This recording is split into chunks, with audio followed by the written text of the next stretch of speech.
director of the Crew Coach on the Forward Watch show. Leadership isn't just about having authority, it's about knowing how to engage, support, and develop your team. But what happens when leaders lack the skills to do this effectively? In this conversation, I sit down with leadership expert Louise Davis, who works with HR teams and operational managers to transform them into confident, people-focused leaders. Louise shares practical tools to help leaders create a culture of feedback, improve retention, and set clear expectations from the start. Plus, we explore how self-awareness and belief systems play a crucial role in leadership effectiveness.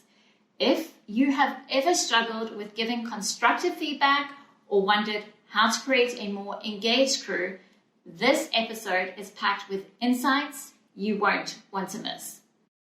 Hello, everyone. Welcome, Louise Davis. Lovely to have you here. Oh, delightful to be here. Thank you for having me, Karine. My pleasure. So a little bit about you. You have a company called Louise Davis Consulting, and you've worked for organizations like Chanel, Nike, Estee Lauder, so the big guns.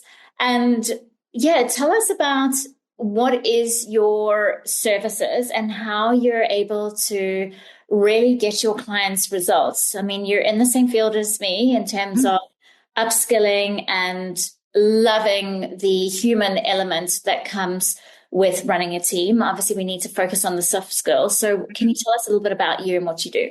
Yeah, thank you. And I think this is the thing where I've always just had this little bit of fascination with human behavior, where I always wonder, why do we do what we do? And how do we get ourselves in such tangles, and how do we detangle? And so that's where, for me, in my work, I work in that sense where, you know how ill-equipped managers, it creates stress for everyone. Everyone feels it. And that's where either disengaged teams to, overwhelmed HR. And so what I do is I work with HR leaders to help them, and I go in and develop their technical managers, their operational managers who are stars at what they do, but how they lead people. And I help to develop them into confident leaders where they've got team members who stay and succeed. And that's where I do it through my manager to leader method. So, in my, as you would appreciate, I mean, you're working with sort of, sea-based and also, land-based people as well. Mine is land-based, and doesn't matter what industry, what organisation, the same leadership skills exist. So that's where I go in and do that and help people develop those people skills that balance with their technical competence. What is the pain factor for leaders if you don't develop your people skills? Well, the biggest thing that I'm seeing is that it's around retention. So people are leaving. That becomes a bigger issue for, HR in terms of recruiting, but also it's not a HR issue. It's a business issue in terms of knowledge that's leaving the business. And then it's also, the lack of engagement. So what I often find is that three things that are going on for people or for organisations are around the inability for managers to adapt to change in the business, in their teams, and to take their people with them, to be able to have conversations where they're engaging with their team members and building those relationships and having conversations where they understand what makes people tick and what ticks them off, and then they can shape the environment to bring the best out of their team members. And then that allows the third element, which is around collaborate. So how do you have conversations that are robust, even where there's disagreement, but it allows people to flourish and to bring their best work. So they're sort of the key things that I'm seeing. And, when it gets down to it, the crux I see is that it's the lack of the lack of and quality of conversations that managers are having with their team members that weaken relationships that then have an impact on declining results. But when they can have better conversations more frequently, then those relationships improve, and that then allows results to be better, which is what organizations are wanting. So, yeah. Well, the notable challenges that I see in our industry is the lack of leadership training. You don't need a leadership course to qualify to be a leader and fulfill a leadership role, even though you are working and living with your crew, which I find unfathomable. And the other challenge is the lack of time to have those quality conversations that you're referring to. So they are flat out 24/7. And to carve that time to have a meaningful conversation is really, really challenging for them. I guess the only opportunity is performance appraisals, and the industry is not trained in how to deliver those effective performance appraisals. They say it's a simple tick and flick that they get from the yacht management company. Yeah, and there's sort of an element of, that tick and flick, what's the care factor? It's going through the motions in that sense. And I think just picking up on a point that you were sharing as well, Karine, is that, this whole thing around leadership, often what I find, here's the myth, that and what sort of gets under my skin as such is that when people are sort of put into leadership roles and are a manager of a team, there is an assumption that they come with this secret download of leadership wisdom, like, oh, well, I'm in the role, I've got the technical expertise, but then somewhere there's an assumption, and even by the managers themselves, they think, oh, I should know how to lead, but they've never been given that opportunity, or they've only got a reference of their past, managers, and that can be good, and that can also be maybe not necessarily the most useful reference that's going on there. So, yeah. And that's very applicable. A lot of them use their past leaders as references. To have the emotional intelligence to go, oh my gosh, I never want to be like them. And others, unfortunately, follow in their footsteps. So, Louise, we are very fortunate to have you back in the membership. You previously spoke about how to have a difficult conversation, and I have previously interviewed you on Yachting International Radio, and we had some really good laughs. So you're back in the membership to talk about feedback. The reason why I have headhunted you back in the membership. Delightful to be back. Yeah, well, you're so skilled at it and you're so knowledgeable in this area. And what crew struggle with that I've discovered in the leadership course is actually delivering that feedback. They are afraid of upsetting their team members or the ripple effect. And a lot of them, it's connected to not wanting to cause conflict. So they're scared that if they give this feedback, it's going to create more issues. And I think we both know that's not the case. If you leave it, it's likely to go even more sour or south. So what are your thoughts around that? Yeah, it's interesting because I think what happens is that the fear is normal. Like that's, we shouldn't be afraid of that. But I want to make that distinction because putting off the conversation means that we're actually going to be heading into the difficult conversation scenario. That's where we head. So I like to think about it, and the analogy I use, and I'll talk about this in our session later this week, is it's a bit like when we're kids, we're told by our parents and our carers and our dentists that we need to clean our teeth twice a day, right? And so the question is, well, why is that? Why do we need to get into that? And we now, ideally as adults, we just do it. But the reason why is because it's all around, it's a preventative action. So what it does is it maintains healthy gums, teeth, prevents cavities, all that sort of stuff. If we don't clean our teeth, if we're not flossing and doing all that sort of stuff, then, we're going to see that it becomes more painful and more expensive because we have to have dental work done.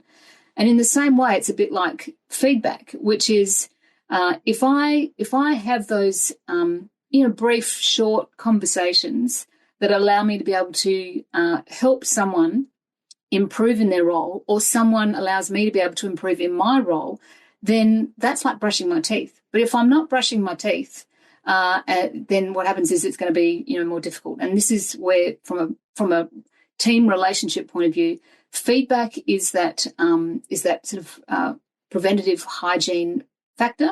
If we're not doing that, we're going to end up in the world of difficult conversations, and people fear that. But I think it's a culture of feedback and understanding that feedback it works both ways in terms of being positive and also corrective. People often talk about it as being negative, and I think that's where it gets blurred between negative feedback versus criticism, and criticism is very much focusing on the past and and often more personalised, whereas feedback.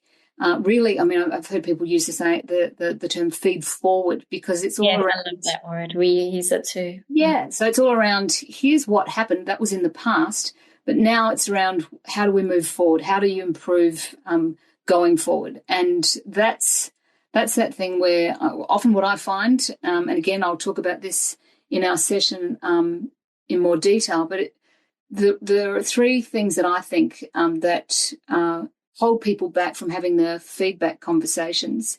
And that is where there's that fear of fallout. They think, I'm going to stuff the relationship up. I'm going to make it worse. Who am I to give feedback? They question their own authority, all of that sort of stuff. They miss the timing, and so it's too far from when the incident happened. So there's that element, but it's also where they get defensive, and so they hold on to their position and they get a little bit judgmental and a bit righteous and sort of like, well, I think I did a great job. They're not open to hearing how they can improve. And then the third element is that they wing it and they don't have a structure for the conversation or a framework. And so when you can flip it around, then you're in a better position to be able to do it. And it's, you mentioned before about the performance reviews when they happen sort of half yearly, end of year. And people, in my experience, if there have been no conversations or very few conversations, then people are hesitant, they're reluctant, they kind of, another dental analogy, it's like going and getting a tooth pulled to where you think, oh, God, this is, agonizing. And they go through the process. It's a bit clunky, but often it might not necessarily even get taken on board. But the thing about this is if there's regular conversations going on, those feedback conversations, and feedback conversations are things that just, like they're sideline conversations. They're things in the moment, which is, I noticed this, or let's talk about what just happened. And those conversations, like they're just little gold gems, little nuggets, that you can have. They don't have to be long, sit down, let's do that. It's in the moment, which, then allows when the performance management or performance review conversations come around, there really shouldn't be any surprises. Yeah, to give them an opportunity to work on what they need to work on based on the feedback. Yeah. Share a real life example. I've got a 19-year-old au pair that just started with us in her probation period. And I was like, I really need to call a reference. I should have done it before she started, but hey, ran out of time. I did it. The first line that this woman told me was, I'm so happy you called. She is awful. And then she went on to tell me like all the challenges she's had with this particular individual, said, I don't think she loves children. Her priorities are elsewhere. And I thought, oh no, kind of confirmed what I was thinking. Yeah. And I gave her the feedback. I didn't say she was awful, but I was very honest with her with everything else. And I think in my 20s or 30s, I would have been petrified to do that because I don't want to hurt her feelings. But how I framed it was on the feed forward model and I said, look, it's going to be very difficult for you to find work with a bad reference. I'm happy to work with you so that we can get you to where you need to be. And then we can have a chat in 2 weeks to see how it's going for both of us. Yeah. And she's completely changed. She's, more willing. She's more aware, I guess, of her actions. And obviously when she first heard that feedback, she was teary and emotional. And as a 19-year-old, I can only imagine because you're not taught this at school. No, not at all. And I think this is the thing. It's a perfect example because what happens is that we see the behaviour, but we don't give the feedback. And so we get upset about it and go, oh, God, now I've made a bad decision, this, that, and the other. But the opportunity to have that feed-forward conversation and to say and get clear around the expectations, so that then she goes, oh, because otherwise she thinks she's doing a great job. She has no reference of, I don't know if I'm being bad, if I'm being awful. And that opportunity to then have that conversation, set the expectations, or recalibrate and what those expectations are and what's expected. And then she can move forward. It's like, okay, now I can improve.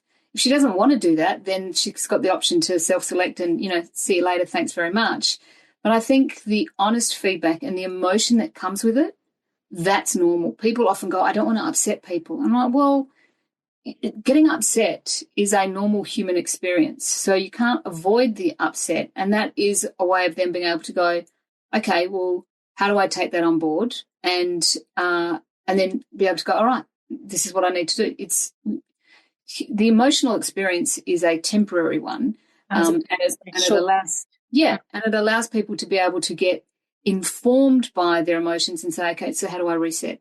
And there's a whole lot of research around as well with feedback, is that people, I think it's like 72% of people said that they would improve their performance if they were given corrective feedback more often. I mean, wow, Yeah, that's very interesting that you said that, because in these HR surveys I do, the number one driver that all the crew are saying as a driver of motivation, it's not money, it's feedback. Yeah. I mean, it's like, let's tap into that part around how do we help people get better? And, now the flip on that is that often where people get defensive about, receiving feedback and I read an interesting thing, it's a study that's been done, and it was coming through from the Centre of Creative Leadership. And they talked about the fact that what often happens is that there is this, what's called the above average effect. So often what happens is people think, they go, oh, I'm good at, I'm a great driver. I'm great, like I love the way I dress, and I'm great at my work. And I've had this experience with my two teenagers who have both got their driver's licenses. And as they were going through their learning, the learner phase and then into their P plates, they're just like, I'm such a great driver. I'm such a great driver. And I'm like, there's nothing about being a great driver. It's about being a safe driver. And I had to sort of just this whole above average effect. Now, the thing about this that they talk about in this research is that it has a positive effect, because it protects people against depression, and it promotes well-being. The problem with it, though, is that it can then cause people to be resistant around being open to feedback and how they can improve. So it's being aware of that. And so then it's around, from a leadership point of view, how do we set up a culture where we're giving each other feedback? And it's not a one-way feedback. It's a two-way feedback. So how does the leader keep improving, and how does the team member the crew member keep improving? Yeah. I know you've got experience and qualifications in NLP, and I want to link it to belief systems because it's something that you work with as well. So when you are developing a culture of feedback, I think it's so pivotal for both leaders and, let's say, juniors to understand self and why we get upset and what is that connected to. Because largely it stems from a belief system. So it's all good and well to have a structure or framework to work with, but I think it has to come with understanding self as well in order to get the outcome that you're looking for. Absolutely. That self-awareness piece is critical. And there's a saying that I was taught, and that in this situation, so, like sometimes getting feedback can sting. It's like you go, I didn't see that coming, and we can get defensive. There's a saying which is, my opinion is worthless if that is all I've got. I need to have at least 3 different opinions or perspectives in order to gain wisdom. And so what that means is that I think about it in terms of, I've got me as first position. This is my experience. This is what I did. And so I think about how I was, in a situation, behaving, performing. And then allowing myself to just let go of the righteousness and then to be curious and to say, well, I wonder what it would be like if I stepped into the other person's perspective. So position 2, which is either my leader or my crew member, and to see the world through their eyes in terms of that interaction or that situation that happened. And it's not as easy as it sounds, because we can hold on to our righteousness, but just for a moment, just to be able to be curious and go, oh, that's interesting. That might have been their perspective. I wouldn't have caught that. And then from that, being able to step into what's called the third position, the meta perspective or the neutral perspective, to be able to look at the, position 1, which was me looking at myself and looking at the person I was having an interaction with or where the gap is, and to be able to just be a witness to it.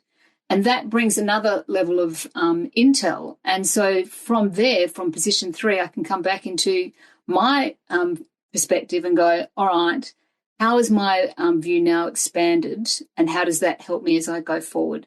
And that's the self-awareness that goes on, which is, okay, either I'm holding my position, or I'm actually been expanded and I can see, and this is where we can start to shift the conversation and how I can improve. Very interesting. Okay, so I want to give you a real life example scenario and see what tools you can bring out of your toolbox to assist with this feedback conversation. Okay, so growing up in South Africa, we got a lot of South Africans in our industry, and we were very privileged to have help around the house. So the chances of you unpacking the dishwasher, washing your clothes, ironing your clothes is quite minimal. Mm-hmm. So you enter the industry and now you've got to think for yourself. And there's a communal space called a crew mess where you all eat together and you pack away your dishes in the dishwasher and it needs to be unpacked. Sometimes someone's assigned duties to do that, but maybe on some vessels they're not. In this case, there isn't. So there's a crew member who is sitting in the crew mess, not on his phone, let's say, and the leader is unpacking the dishwasher. And we spoke about expectations earlier, and I think as leaders, we don't communicate our expectations enough. So the leader is thinking, why the F am I doing this? This is he should be doing it. He's just on his phone. I've got shit to do. So how should that leader frame her conversation without showing her frustration? I had the same challenge with my teammates. There's a dishwasher, or here's the sink, like, and the dishwasher's here. Don't dump on the sink into the dishwasher and unpack it. I get it. I think it comes back to, so there's different things there, which is, firstly, it comes back to expectations. I also think it steps back to a broader thing, which is when people come on board or when they start working as a team, that those expectations around how we work together are set up clearly. So if that's being missed, from that person who's sitting on their phone, they're just sort of thinking, well, this is my life. This is as I know it. I'm unaware. And so the awareness piece needs to come in there, where it's like all hands on deck. Everyone is, involved. We all contribute, regardless of what your cultural experience is. This is how it works. And the reasons why it's important. And often what happens is, I think people say this is what's expected, but they don't give the context for underneath in terms of this is why. And if that's not given, then it could be where people go, well, I get that, but that's not what I do. That cultural piece is misunderstood. And so I think that there is a part there which is get really clear expectations. And then this is where if it's not being done by that crew member over a period of time, then that becomes a conversation. But it's also just these reminders before that, which is actually, come on, this is what we do. This is part of your role. Everyone, it makes, you're not a guest. Yeah. You're a crew member. We all pitch in. But that links into the conversation we had about preventative measures. So as part of your onboarding strategy, very important to articulate what the culture is like on board. Right. I know that it's not done in our industry because I provide the education on it, but many people don't know about it, but it's something that is not considered. They don't know generally what are values, what is culture, how do you create a vision and a mission? And those are the all foundations of building a strong team and leadership.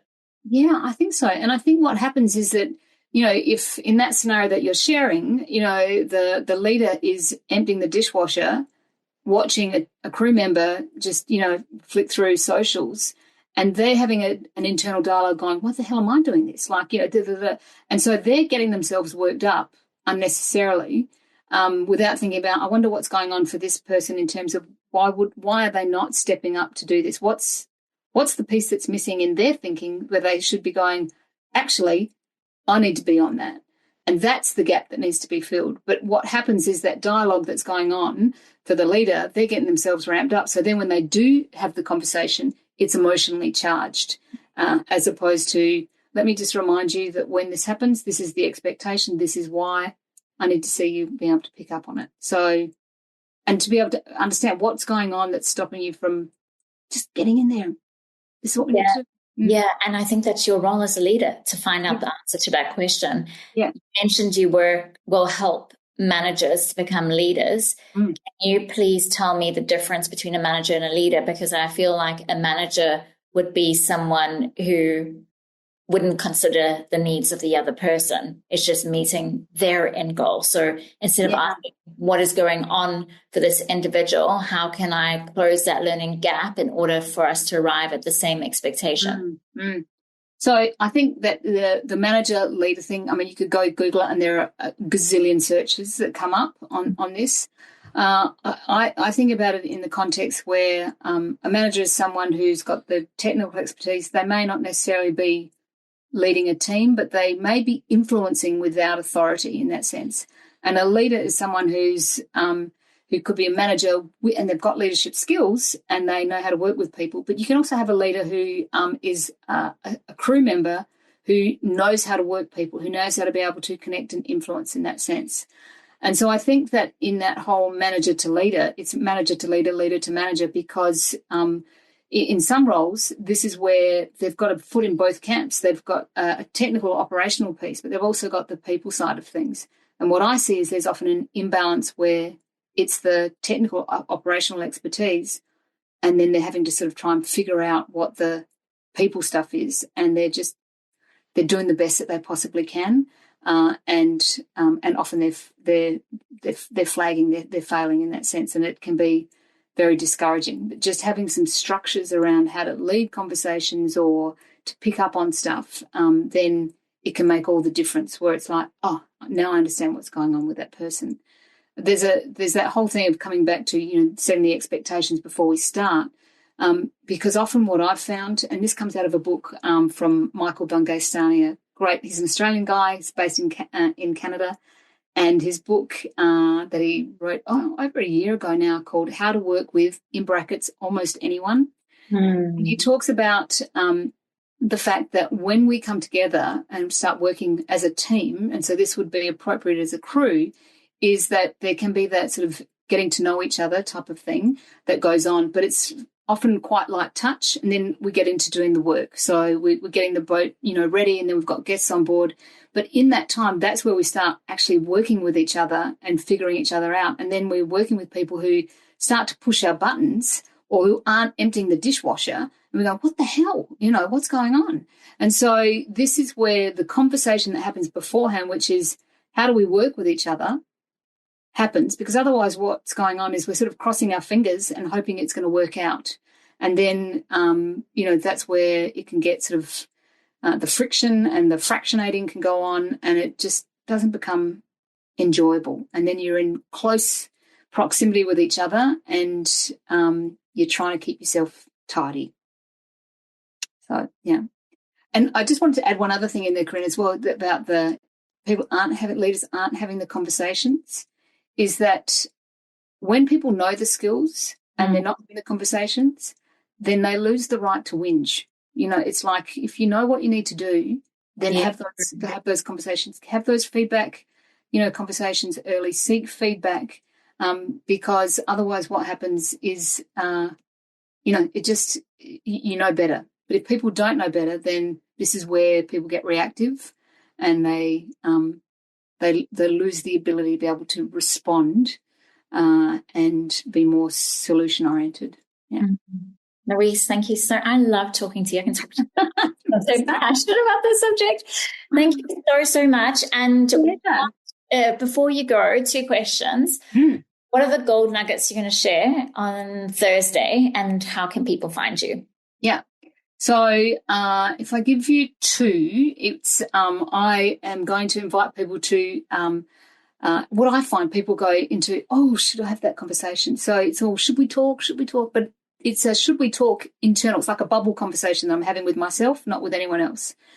And I'm going to give people a tool, a framework to move from should we talk to glad we talked, and that it is a 4-step framework that anyone can use either to give or receive feedback that just expands conversations. Now, it's, there's lots of feedback structures out there. I've just found this one conversationally very easy to remember and use, and it just opens up my world.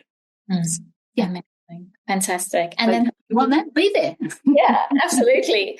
And then how can people find you, Louise? They can find me in my Louise Davis, www.louisedavisconsulting.com. My website's about to get a little refresh, a bit of restyling, and also at Manager to Leader Method. So just having a little bit of on Instagram. So that's where we're there, or on LinkedIn.